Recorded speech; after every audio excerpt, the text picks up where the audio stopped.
morning. Welcome to Niskayuna News. My name is Grace Mackey. And my name's Sarah Dow. Today we have breaking news of a school shooting at Niskayuna High School. Thankfully, we have Nicolette Pepper in the school inside the hallways to get some news. To Nicolette. I'm Nicolette Pepper, and I'm here today with a student from the school shooting. What's your name? Isaiah Linier. Alright, how was the school shooting for you? The school shooting affected me in a lot of different ways. I don't even feel safe in the school anymore. Elaborate on how the school shooting affected you. Yeah, of course. I mean, the feeling was unreal.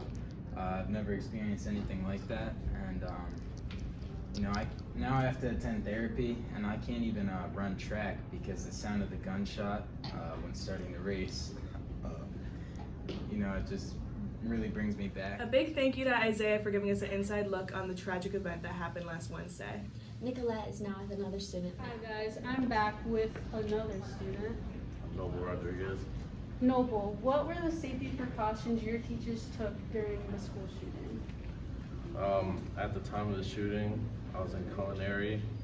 Mr. Rose was my teacher, and I was in culinary at the time, and Mr. Rose told us to hide in the back of the room near the washing machines, and then he proceeded to put a stove in front of the door, but it didn't really help because the shooter came right through. But I went out the back door and I ran away. Thank you, Noble, for another inside look. How do we think the teachers felt, though? I'm back with the Niskayuna math teacher, Mrs. Trahan. Mrs. Strahan. What were your first thoughts during the shooting? My first thought was to keep all my students safe and to get them to a spot where nobody could see, and so the attacker would not get into the room.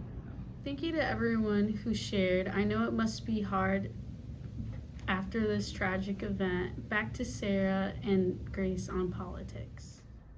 Grace and I are back with new news on the opinions from Republican and Democratic parties on this shooting. What we got from the Republican Party was from the President Donald Trump. He went on today's news to discuss the Niskayuna shooting, and he stated that he feels very sorry for the families, but he doesn't think that any gun control can solve the issue.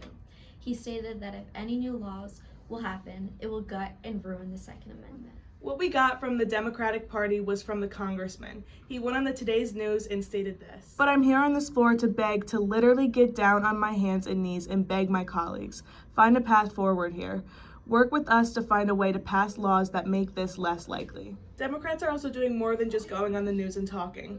They're pushing for responsible gun ownership, increased age limits on gun purchases, background checks, red flag laws that hinder gun ownership that may be dangerous to themselves or others. They banned AR-15s, and they want to improve law enforcement training. We are now on the site where the gunman got in his car and tried to get away.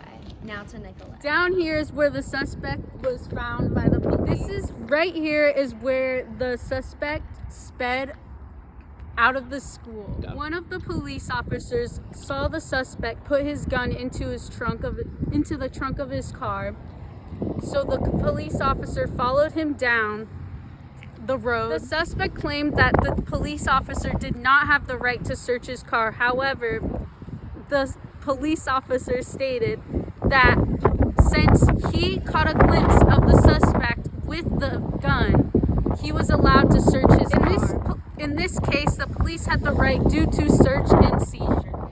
Thank you for signing into Niskayuna News, but before we sign off, we have one more interview with Nicolette.